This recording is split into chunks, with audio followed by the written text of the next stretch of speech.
মদিনায় বসে আবার হতাশ, আবার কাঁদে আর বলে, আল্লাহ আমার আগের উম্মতদেরকে কাউকে হায়াত দিয়েছো 2000 বছর, কাউরে দিয়েছো 3000 বছর, যারা কম পাইছে তারাও পাইছে 1000 বছর, ঠিক কিনা? যারা হায়াত পেয়েছে বেশি তারা ইবাদত করার সুযোগ পেয়েছেও। ওয়া আমারু উম্মতি মা বাইনা 60 ইলা 70, কিন্তু আমার উম্মতের গড় বয়স হলো 60 থেকে 70। 60 থেকে 70 এর মধ্যে শেষ। যারা বয়সী পেল 60-70 কি আর ইবাদত করবে? আগের উম্মতের এত বছর বেশি দিলা কেন, আমার উম্মতের কম দিলা কেন? বিশ্বনবীর টেনশন আছে না নাই?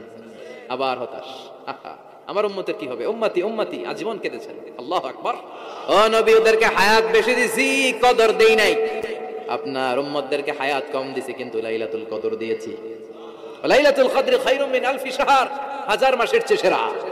আপনার উম্মতের বয়স কম পেয়েছে ঠিক, কিন্তু কদরের রাতে এক রাত ইবাদত করলে 1000 রাতের ইবাদতের যে সওয়াব তার চেয়ে বেশি সওয়াব হয়ে যাবে।